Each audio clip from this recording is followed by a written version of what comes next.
O artigo 1º da Constituição enuncia que todo poder emana do povo, em seu nome será exercido. Portanto, a lei da ficha limpa não está dizendo nada de novo. Ela está dizendo que ao administrador público cabe cumprir fielmente os preceitos do direito da moral administrativa.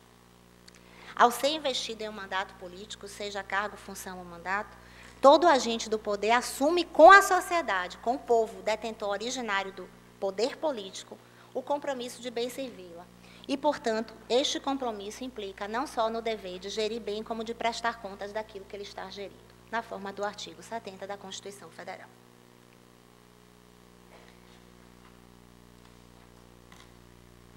Não se pode olvidar, entretanto, que o agente político responde não só por ação, como por omissão.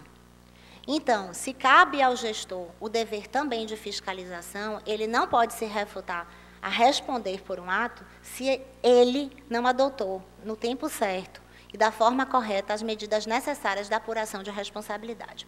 Recentemente, eu peguei um processo, e eu sou ordenadora de despesa, onde um servidor, indevidamente, sem observar o parecer da Procuradoria, processou uma contratação direta até de uma revista, de fornecimento de revista jurídica.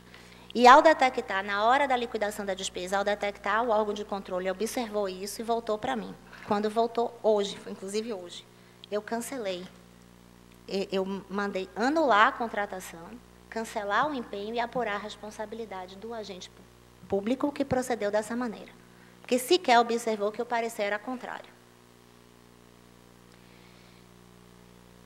É importante lembrar que a gestão das verbas carimbadas, que também é uma dúvida enorme nos órgãos de controle.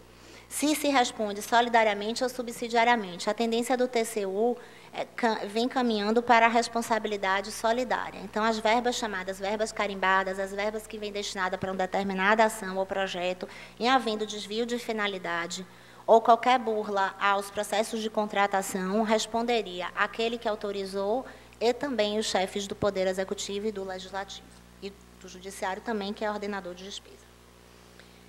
Portanto, o gestor público ele deve ser cauteloso ao decidir na contratação, por exemplo, se ele vai utilizar-se de uma modalidade um pouco menos burocrática, ou se, pelo valor daquela contratação, é preferível perder mais tempo no processo, né, e talvez prejudicar um pouquinho uma aparente eficiência e ter a segurança jurídica de uma contratação com mais lisura, com mais transparência. A não realização de licitação é exceção que deve somente ocorrer nas hipóteses taxativamente previstas em lei, sob pena da prática do ilícito previsto no artigo 89 da Lei 8666, que se diz: dispensar ou inexigir licitação fora das hipóteses previstas em lei, detenção de 3 a 5 anos e multa. Na mesma pena incorre aquele que, tendo comprovadamente concorrido para a consumação da ilegalidade, desta beneficiou-se. Então, o terceiro contratado, igualmente, pode ser responsabilizado. E aqui tem uma divergência. O STJ considera que este tipo do artigo 89 é um tipo de mera conduta e de dolo genérico. O STF, em uma decisão proferida em 2011, disse que se trata de dolo simples e que pressupõe um tipo específico, a intenção de produzir um prejuízo aos cofres públicos por meio do afastamento indevido da licitação. Então, houve uma decisão aí, divergência entre o STF e o STF.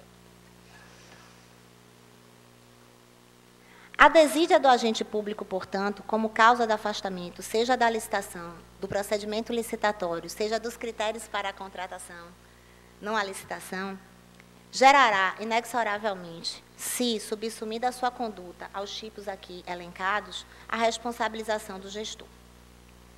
Há que se lembrar também a chamada incúria administrativa, ou seja, as situações em que se gera a contratação direta por falta de planejamento da administração pública, por falta de planejamento do gestor.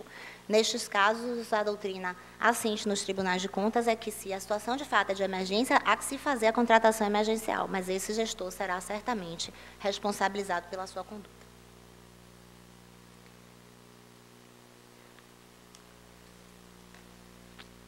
Bom, apenas lembrando, os crimes previstos, tanto na Lei 10.028 quanto na Lei 8.666, em relação às licitações e contratos, são crimes de ação penal pública incondicionada, claro que aceitando a ação penal privada subsidiária em caso de omissão do Ministério Público.